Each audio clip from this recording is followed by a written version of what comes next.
자, 우리 이번 강은 지난 강에서 이제 입에서 근년기 종합소득에 대해서 살펴봤고요. 자, 이번 시간은 종합소득공제와 이제 세액공제, 과세표준에 대해서 한번 살펴보도록 하겠습니다. 자, 근로소득을 기준으로 해서 설명을 해드릴게요. 총급여, 이제 공식을 한번 써볼게요. 총급여를 우리가 뭐라고 하느냐면 근로소득이다라는 표현을 씁니다. 근로소득 마이너스 근로소득 공제, 마이너스 근로소득 공제를 하게 되면 과세표준 근로소득 금액이 나오죠. 근로소득 금액 5월 달에 종합소득세 신고하는 공식 중에서 가장 대표적인 게 이제 우리 연말정산하고 관련된 근로소득이기 때문에 근로소득 갖고 제가 설명을 해드리는 거예요. 만약에 사업소득이면 사업소득 총수익금액 마이너스 필요금액은 사업소득금액 뭐 이렇게 들어가시면 됩니다. 자, 우리 시험에서는 대부분 이제 근로소득과 관련돼서 나오니까 자, 근로소득 금액에서 마이너스 종합소득 공제를 빼주시면 돼요.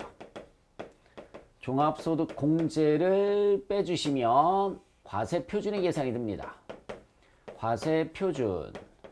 자, 과세표준 곱하기 기본세율이라고 그랬습니다. 과세표준 곱하기 기본세율 이렇게 해주시면은 산출세액이 나와요. 산출세액에서 세액공제를 빼주시면 결정세액이 계산이 됩니다. 결정세액. 자, 여기까지 공식을 한번 써보도록 하겠습니다. 자, 이번 강에서 다룰 것이 이제 종합소득공제와 요 세액공제에 대해서 종합소득공제와 세액공제에 대해서 다뤄드리도록 할게요. 자, 이 종합소득공제 첫 번째, 일단은 공제를 많이 받아야 과세표준이 줄어들어서 세금이 줄어들겠죠. 그리고 결정세액이 당연히 줄어드는 거고요. 일단은 우리가 공제를 받는다 세법상 또는 뭐 실무적으로 소득공제 받는다 그러면 무조건 좋다라고 생각을 해주시면 되겠습니다. 종합소득공제 첫 번째가 뭐냐면 인적공제라는 게 있습니다. 첫 번째는 인적공제. 자, 인적공제라는 것은 이제 사람이 몇 명이냐, 사람 수에 따라서 이제 소득공제를 해주겠다라는 얘기가 되겠죠. 그래서 인적공제는 기본공제가 있어요. 인적공제는 기본공제가 있고, 그 다음에 또 뭐가 있냐면 추가공제가 있습니다. 그래서 여러분들 교재를 참고로 해서 보시면 되는데, 자, 기본공제는 1인당 얼마씩 공제를 받을 수가 있느냐면 150만원씩 1인당 150만원씩 공제를 받을 수가 있습니다. 그러니까 가족이 10명이다. 아주 쉽게 얘기해서 가족이 10명이다. 그럼 10명 곱하기 150만원에서 여기 1,500만원이 들어갈 수 있다라는 얘기가 되겠죠. 우리는 가족이 2명밖에 없는데 그러면 150만원 곱하기 2명, 그래서 300만원이 종합소득공제가 된다라는 얘기죠. 그럼 가족 수가 많을수록 일단은 좋다라는 얘기입니다. 자, 그런데 무조건 가족 인원수에 따라서 다 공제를 해주느냐? 그것은 아닙니다. 경제적 활동을 할 수 있는 연령대는 죄 뺐어요. 그래서 기본공제 대상이 어떻게 되느냐면 기본공제 대상이 당연히 본인은 무조건 되는 겁니다. 본인은 무조건 되는 거고요. 그 다음에 본인 다음에 배우자. 그 다음에 직계존속이라고 하면 아버지, 어머니, 장인, 장모, 할아버지, 할머니, 외할아버지, 외할머니 뭐 이런 분들을 우리가 직계존속이라는 말을 쓰는 거예요.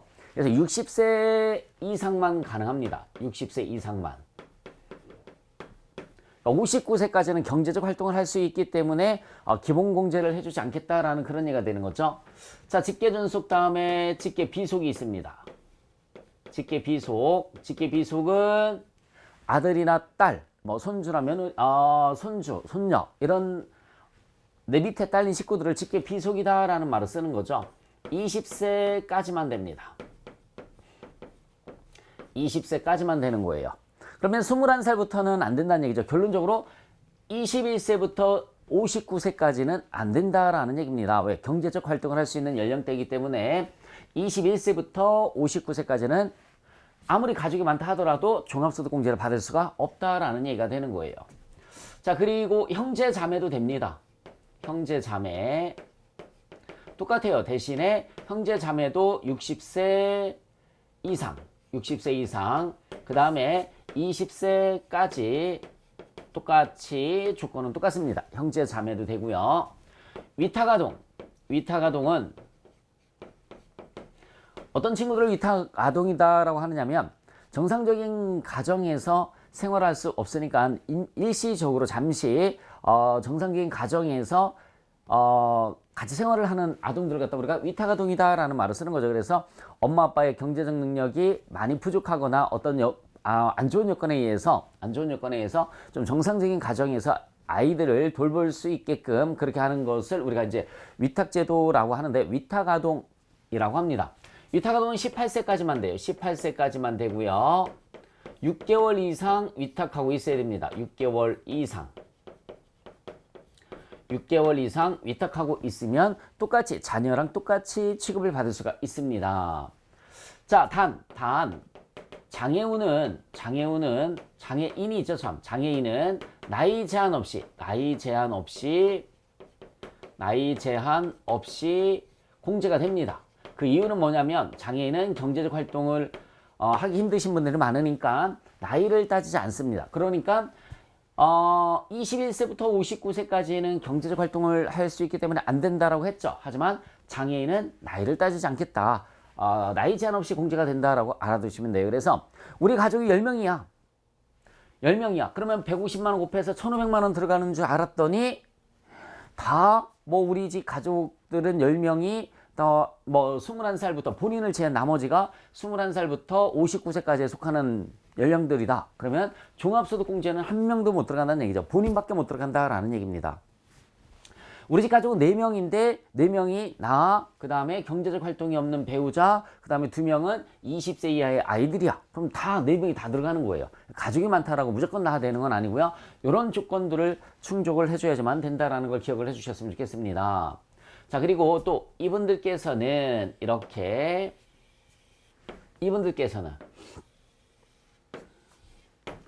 본인을 제외한 나머지 사람들은 소득의 조건이 있습니다. 아주 중요한 거예요. 이게 제일 중요한 겁니다. 모든 시험 준비하는데 소득세 관련돼서 제가 생각을 했을 때는 이것만큼 중요한 게 없어요. 종합과세되는 소득 금액과 종합과세되는 소득 금액과 퇴직소득, 양도소득 금액의 합계가 100만 원을 초과하면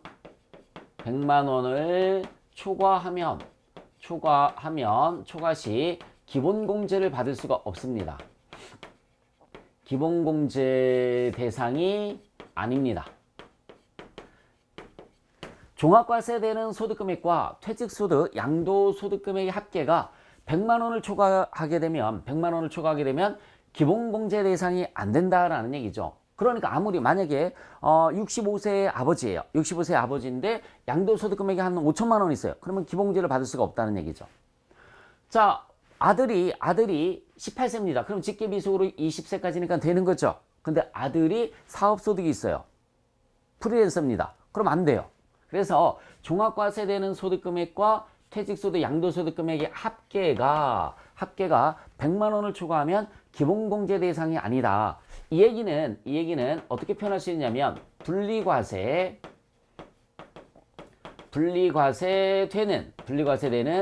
소득은 금액 상관없이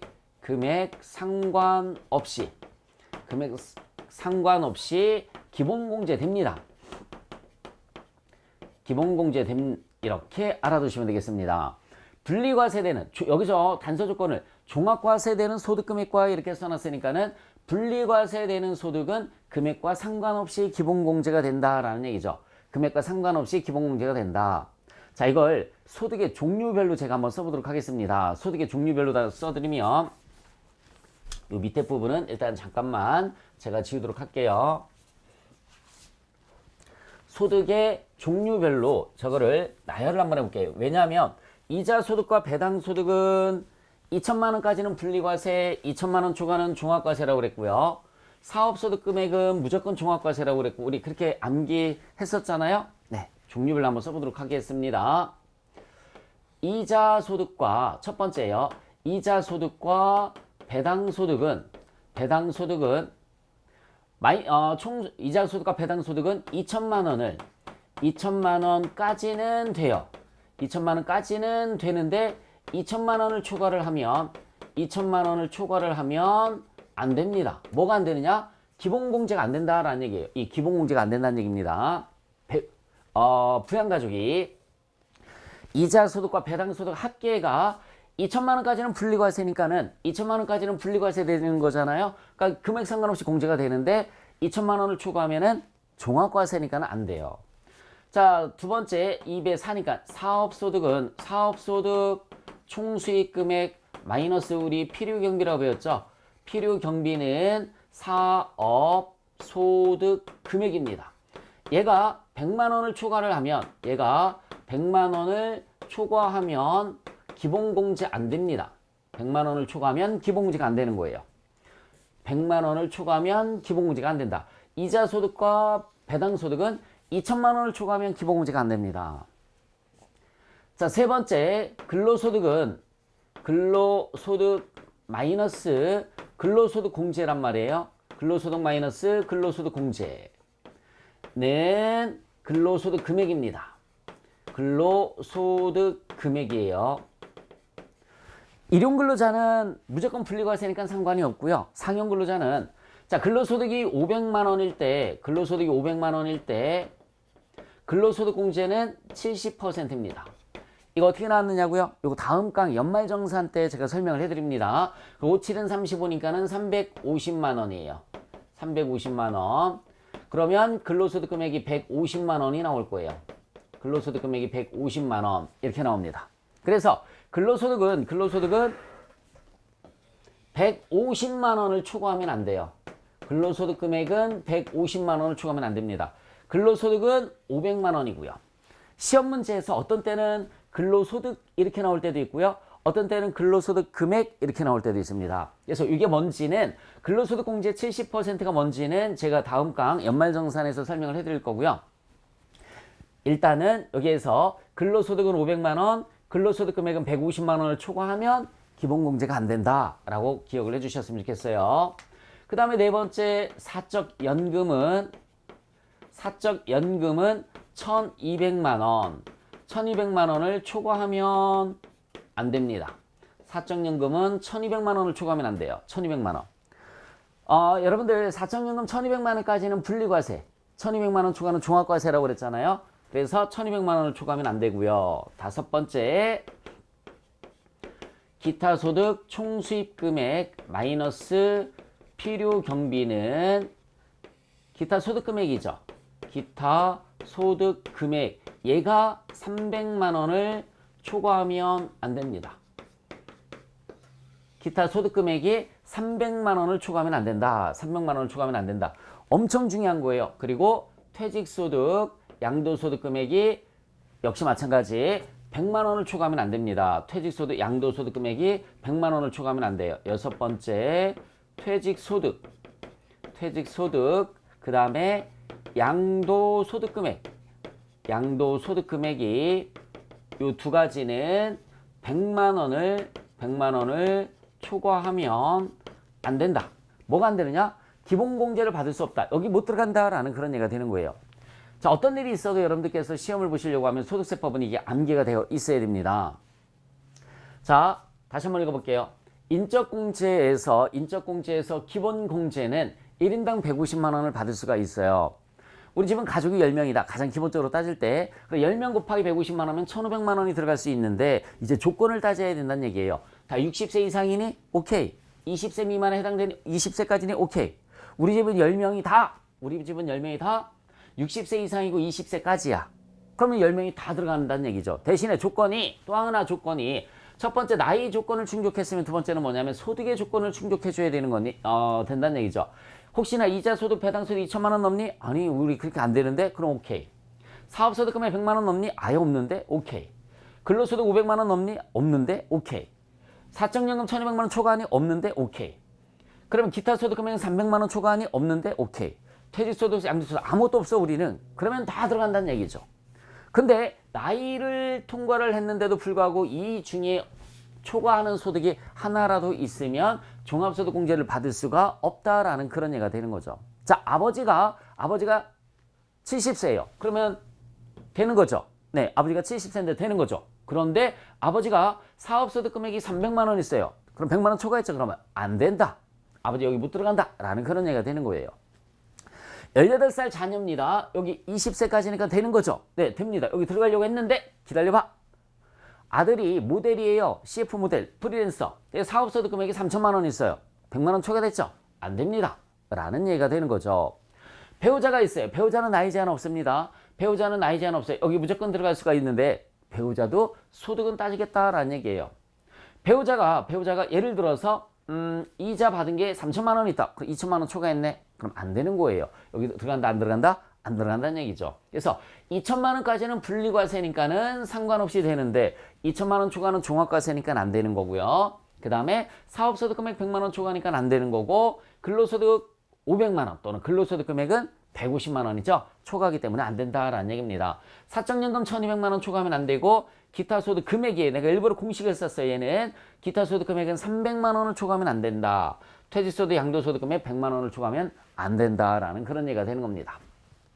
자, 이게 기본공제 따지는 방법이었습니다. 그래서 지우면서 다시 한번 살펴보도록 할게요. 기본공제는 1인당 얼마씩이라고 그러냐면 150만 원씩이에요. 기본공제는 1인당 150만 원씩. 본인, 배우자, 직계준속은 60세, 직계비속은 20세까지라고 그랬고요. 형제자매 똑같아요. 60세, 20세까지. 위탁아동은 18세까지만 되고요. 조건이 6개월 이상 위탁하고 있어야 된다고 그랬죠. 단, 장애인은 나이 제한 없이 공제가 된다. 하지만 본인을 제외한 나머지 부양가족들, 그죠? 종합과세되는 소득금액과 퇴직소득 양도소득 금액의 합계가 100만 원을 초과하면 기본공제가 안 된다라고 말씀을 드렸습니다. 때문에 분리과세되는 소득금액은 금액 상관없이 공제가 된다라고 기억을 해주시면 되겠죠. 그래서 하나하나 따져서 봤을 때 이자소득, 배당소득은 2천만 원을 초과하면 안 되고요. 그 다음에 사업소득 금액은 100만 원을 초과하면 안 되고 제일 중요한 건 근로소득이에요. 근로소득은 500, 근로소득 금액은 150이에요. 사적연금은 1200만 원을 초과하면 안 되고 기타 소득 금액은 300만 원을 초과하면 안 되고 퇴직소득 양도소득 금액 100만 원을 초과하면 기본공제를 받을 수가 없다라는 얘기죠. 그러면 교재에 있는 것처럼 사례 몇 가지를 들어서 제가 보충 설명을 좀 해드리도록 하겠습니다.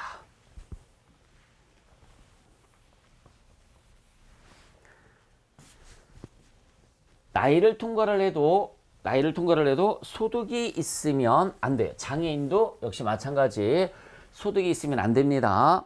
자, 만약에 임꺽정이 있어요. 본인입니다.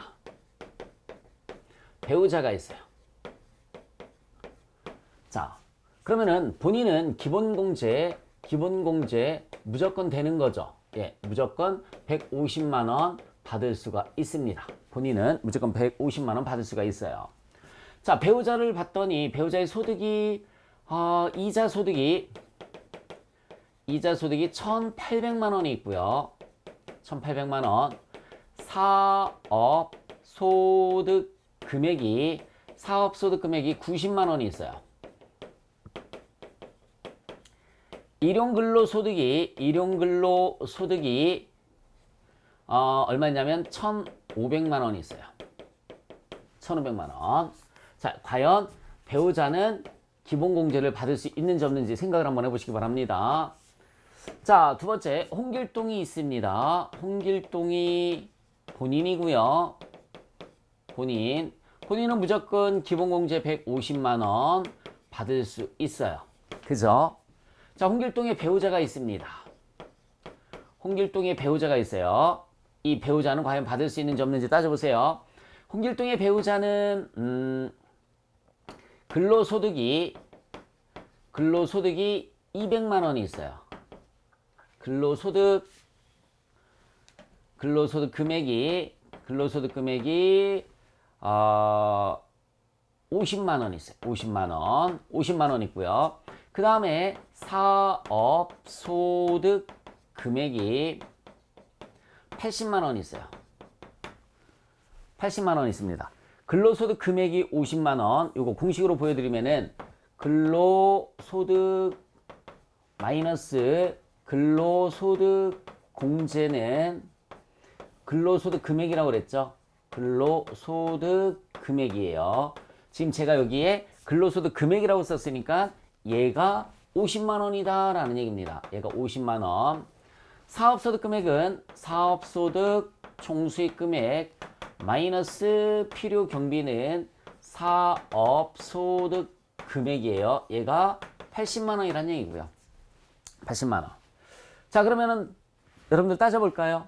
과연 임꺽정의 배우자는 기본공제를 받을 수 있을지 없을지, 홍길동의 배우자는 기본공제를 받을 수 있을지 없을지. 여러분들 눈으로 봤을 때 누가 부자입니까? 임꺽정이 부자예요? 아니면 홍길동이 배우자가 부자예요? 당연히 돈 많이 버는 임꺽정 내 배우자가 부자죠. 여기는 토탈 해봤자 130만 원밖에 안 되는데 여기 이자만 1,800만 원이에요. 이자만 1,800만 원. 그죠? 자, 근데 따져보겠습니다. 하나하나. 이자 소득 2천만 원까지는 분리과세. 분리과세는 없는 걸로 다 봐요. 찍. 이자 소득 2천만 원까지는 분리과세 없는 것으로 봅니다. 찍. 자, 사업소득은 여러분들 사업소득은 무조건 뭐라고 배웠습니까? 사업소득 단원에서 사업소득은 무조건 종합과세. 그죠? 사업소득은 무조건 종합과세. 제가 이배사 근정기 설명할 때마다 이건 무조건 종합과세다. 이거는 2천만 원까지는 분리과세, 2천만 원 초과는 종합과세 막 이렇게 설명을 해드리는 게 있어요. 그게 제일 중요한 거라는 얘기죠. 일용근로소득, 자 이거 손 가리고 일용근로소득 뭡니까? 무조건 분리과세죠. 분리과세. 분리과세는 거버리세요. 없는 걸로 봅니다. 그러면 분리과세는 없으니까 없는 걸로 다 보니까 종합과세 되는 게 하나밖에 없죠. 그쵸? 사업소득 금액이 얼마예요? 90만 원 있죠? 그럼 뭐라고 그랬습니까? 사업소득 금액 100만 원까지는 요거 100만 원까지는 된다라고 그랬죠. 그쵸? 예. 사업소득 금액 100만 원을 초과하면 안 된다라고 그랬어요. 제가 조금 전에 지울 때. 그래서 사업소득 금액 100만 원이 안 되잖아요. 그러면은 기본공제 되는 겁니다. 150만 원. 그래서 도합 300만 원의 기본공제를 받을 수 있다라는 그런 얘기가 되는 거죠. 300만 원.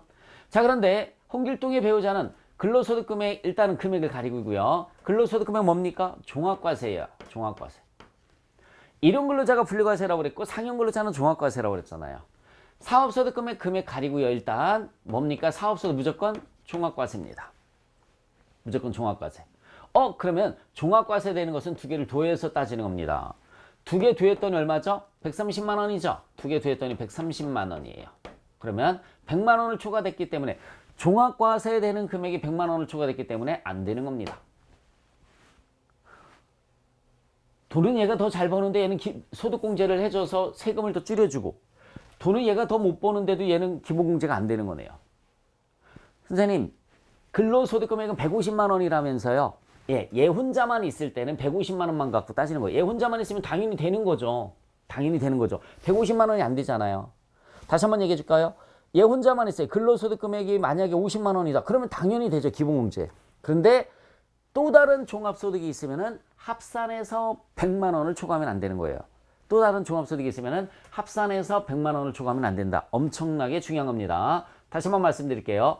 얘 혼자 있으면 근로소득 금액 혼자 있으면 150만 원인데 또 다른 종합소득이 있으면은 합산해서 100만 원이다. 합산해서 100만 원이다. 라는 걸 기억을 해주셨으면 좋겠습니다. 이걸 갖고 이해를 해주시면 될 것 같아요. 됐죠, 여러분? 자, 임꺽정 다시 한번. 이자 소득 2천만 원까지는 분리과세 찍 지워버리는 거예요. 일용근로소득도 무조건 분리과세 찍 지워버립니다. 그러면 종합과세 되는 게 딸랑 하나밖에 없죠. 100만 원 안 넘잖아요. 그러면 기본공제 된다 라는 얘기입니다. 기본공제 돼요. 자, 근데 홍길동의 배우자는 근로소득 금액이 150만 원 얘만 있으면 되는데 150만 원이 안 되니까 또 다른 종합소득이 있으면 합산해서 100만 원을 따지는 거죠. 지금 두 개 더해서 130만 원이 됐으니까 배우자 기본공제를 받을 수가 있다 없다? 없다. 그러면 결국은 본인만 150만 원이 된다라는 얘기죠. 이런 게 세법의 허점이에요. 세법의 허점입니다. 어쩔 수가 없어요. 저렇게 만들어 놨으니까 저는 전달하는 입장이고요. 가끔 가다가 이런 강의 들으시면 저한테 질문하시는 분이 있어요. 왜요? 왜 안 해주나요? 그러면 답변하기가 상당히 곤란하죠. 저도 해줬으면 좋겠는데, 그죠? 홍길동의 배우자 해줬으면 좋겠는데 제가 세법을 만드는 게 아니고 저는 전달하는 입장입니다. 그래서 전달하는 입장이기 때문에 어쩔 수 없어요. 저거 뭐 제가 안타깝다라고 해서 제 임의대로 해줄 수 있는 것도 아니고요. 어쨌든 세법 협점이 저런 것이 있다라는 걸 기억을 해주셨으면 좋겠습니다. 자, 첫 번째, 그래서 인적 공제의 첫 번째 기본 공제를 살펴봤습니다. 기본 공제는 1인당 얼마씩이라고 그랬냐면 150만 원씩이라고 그랬고요. 자, 두 번째는 뭐가 있냐면 두 번째는 추가 공제라는 게 있어요. 추가 공제. 당연히 추가니까 기본 공제를 받는 사람만 추가 공제를 받을 수가 있는 겁니다. 기본 공제를 받질 못하면 추가 공제도 받질 못한다라는 걸 기억을 해주시면 되겠죠. 그래서 추가 공제는 첫 번째 뭐가 있냐면 부녀자 공제라는 게 있어요. 부녀자 공제 50만 원을 받을 수가 있는데, 자, 이 부녀자 공제는 조건이 있습니다. 부녀자 공제는 조건이 뭐가 있냐면 종합 소득 금액이 3천만 원 이하인 여성. 종합소득 금액이 3천만 원 이하인 여성이 첫 번째 조건이에요. 부녀자 공제는 여성만 된다는 얘기죠. 여기에서 종합소득 금액 3천만 원은 이걸 뜻하는 겁니다. 요 소득 금액. 소득과 소득 금액은 다른 거예요. 소득과 소득 금액은 다른 겁니다. 종합소득 금액이 3천만 원 이하인 여성으로서 두 번째 배우자가 있는 여성. 두 번째는 배우자가 있는 여성. 네. 이렇게. 세 번째는 배우자가 없는 여성은 조건이 있어요. 세대주로서 기본공제 대상자인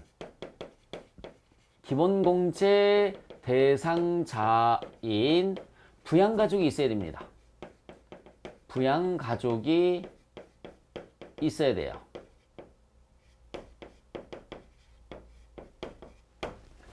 배우자가 있는 여성은 그냥 50만 원 받을 수가 있다는 얘기예요. 자, 다시 한번 얘기해 줄게요. 이 소득 금액이 3천만 원 이하인 여성 근로자. 이 소득 금액이 3천만 원 이하인 여성으로서 배우자가 있으면 그냥 50만 원 받을 수가 있는데, 배우자가 없는 여성은 세대주로서 기본공제 대상자인 부양가족이 있어야 된다. 요 두 가지 조건이 반드시 충족이 돼야 된다라는 얘기입니다. 여러분, 세대주라는 것은 이런 걸 세대주라고 하는 거예요. 자, 잘 보시기 바랍니다. 이혼을 했어요. 이혼을 해서 여성분이 자녀를 데리고 나와서 따로 살아요. 그러면은, 자, 만약에 소득 금액이 3천만 원 이하인, 종합소득 금액이 3천만 원 이하인 여성입니다. 배우자가 없어요. 그죠? 따로 나와서 사니까는 세대주 맞죠? 애기 데리고 나와서 산다라고 그랬으니까 기본공제 대상자인 부양가족이 있어야 된다라고 그랬죠? 그러면 부녀자 공제 50만 원을 받을 수 있다라는 얘기입니다. 자, 또 이런 경우가 있습니다. 25세 여성이신 분이에요. 취업을 하셨습니다. 근데 타 지역으로 가게 돼서 이사를 했습니다. 그래서 전입신고를 했어요. 서울에서 만약에 경기도로 전입신고를 했습니다. 부모님하고 이제 독립을 했다는 얘기가 되겠죠. 주소지 자체를 독립을 했어요. 그러면 세대주가 되는 거죠. 근데 혼자만 나왔지 동생을 데리고 나온 게 아닙니다. 그러면 기본공제 대상자인 부양가족이 없죠? 그럼 안 되는 거죠. 부모님하고 따로 산다라고 그랬고 전혀 해당 사항이 없어요. 그래서 반드시 기본공제 대상자인 부양가족이 있어야 된다. 자, 종합소득 금액이 3천만 원 이하인 여성입니다. 배우자가 없는 여성이에요. 그리고 본인이 독립해서 나와서 살고 있습니다. 세대주가 맞죠? 부모님께서는 연로하셔서 일을 안 하고 계십니다. 시골에서 그냥 있으세요. 그러면은 부모님을 기본공제 대상자로다가 넣을 수가 있어요. 60세 이상이면. 그러면은 부녀자 공제를 또 50만 원 받을 수가 있는 거예요. 그래서 그냥 단순히 나 혼자 독립했다라고 해서 부녀자 공제를 받을 수 있는 것은 아니고요. 배우자가 없는 여성분께서는 조건이 까다로워요. 세대주가 되어야 되고요. 그 다음에 기본공제 대상자인 부양가족, 동생이나 형제자매나 아니면 부모님이 있어야 된다라는 걸 꼭 기억을 해주시면 되고, 배우자가 있는 여성은 소득 금액만 충족하면 되는 겁니다. 종합소득 금액이 3천만 원 이하인 여성 근로자로서 배우자가 있으면 부녀자 공제 50만 원을 받을 수 있다. 그 다음에 한부모 공제라는 게 있어요. 한부모 공제 100만 원을 받을 수가 있습니다. 100만 원. 자, 이 한부모 공제라는 것은 뭐냐면 이혼이나 사별로 인해서 나 혼자 자녀를 케어를 했을 때 100만 원을 추가로 공제를 해주겠다라는 얘기입니다. 다시 한번 얘기해 줄게요. 이혼이나 사별로 인해서 나 혼자 20세 이하의 자녀를 케어를 하고 있을 때 한부모 공제 100만 원을 받을 수가 있어요. 그러면 여성 근로자께서는 이게 중복될 수 있는 거잖아요. 사별이나 이혼으로 인해서 배우자가 없는데 기본공제 대상자가 있으면 부녀자 공제도 받을 수 있다고 그랬잖아요. 그렇죠? 안 됩니다. 둘 중에 하나만 되는 거예요. 그러면은 이게 만약에 두 가지 조건이 모두 충족되면 큰 걸 받아야 되겠죠. 한부모 공제를 받습니다. 남자는 어차피 이게 안 되잖아요. 부녀자 공제니까 남자는 이게 어차피 안 돼요. 그래서 여성분만 부녀자 공제를 받을 수가 있어요. 한부모랑. 그래서 두 개가 중복되면 당연히 큰 거 한부모 공제를 받아야 된다라는 얘기입니다. 중복 공제는 안 돼요. 자, 그 다음에 추가 공제 뭐가 있느냐면 경로우대 공제가 있습니다. 추가 공제는 경로우대에 70세 이상만 되는 거예요. 70세 이상만. 얼마 받을 수 있냐면 100만 원을 받을 수가 있어요. 경로우대 공제 100만 원을 받을 수가 있습니다. 자, 그 다음에 장애인 공제. 장애인 공제는 얼마를 받을 수가 있느냐면 200만 원을 받을 수가 있습니다. 장애인 공제는 200만 원을 받을 수가 있고요. 됐죠, 여러분? 자, 그래서 지금 인적 공제에서 기본 공제를 받고 그 다음에 뭘 받을 수 있다고 그랬습니까? 추가 공제를 받을 수가 있는데 추가 공제의 조건은 부녀자 공제는 50만 원 이런 조건이 있는 거 꼭 기억을 해주셨으면 좋겠고요. 한부모 공제는 나 혼자 있을 때 사별이나 이혼 등으로 인해서 나 혼자 있을 때 100만 원을 받을 수 있고요. 경로우대 70세 이상 장애는 200만 원 이렇게 받을 수가 있는 거죠. 그래서 우리 따질 때 기본 공제, 그 다음에 추가 공제, 부녀자 공제가 있고요. 부녀자 공제가 있고, 그 다음에 또 뭐가 있다고 그랬어요? 한부모 공제가 있고요. 한부모 공제가 있고, 그 다음에 경로우대가 있고요.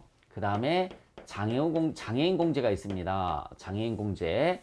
그러면 이렇게 자, 기본 공제와 나머지는 이렇게는 추가 공제가 되는 거예요.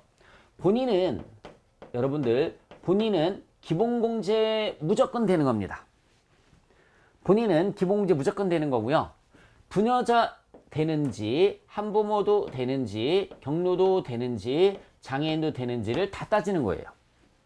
본인은 부녀자, 한부모, 경로, 장애인을 다 따집니다. 근데 본인을 제외한 나머지는 부양가족은, 예를 들어서 부양가족은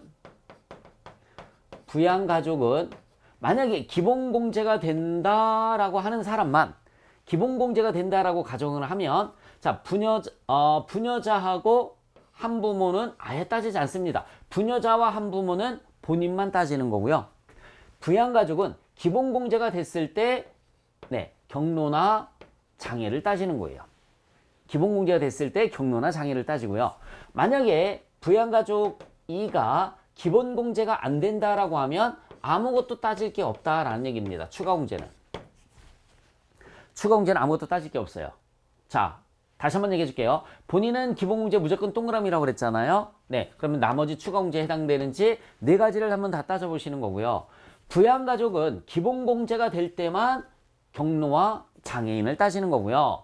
기본공제가 안 되면 아무것도 따질 게 필요가 없다라는 얘기죠. 아무것도 따질 게 없습니다. 그래서 요거 부녀자 공제와 한부모 공제는 본인만 따지는 거고요. 나머지 부양가족 사람들은 아예 따질 필요가 없다라는 걸 알고 계시면 되겠죠.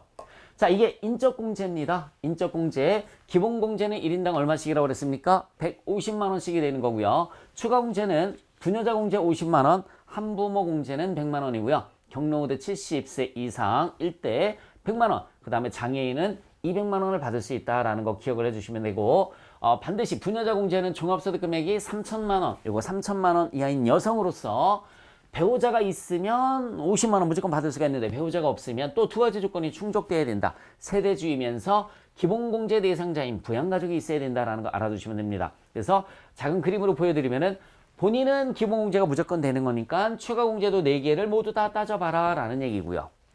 부양가족들은 기본공제가 되는 사람들만 경로와 장의를 따지는 거고요. 기본공제가 안 되면 경로와 장의도 따질 필요가 없다. 부녀자와 한부모는 아예 고려 대상이 아니다라는 걸 기억을 해주셨으면 좋겠습니다. 자, 좀 내용이 많아서 이번 강의에서는 종합소득공제 중에서 인적공제만 제가 살펴봤습니다. 다음 강의에서 인적공제 다음에 뭐가 있는지 같이 한번 살펴보도록 할게요. 수고하셨습니다.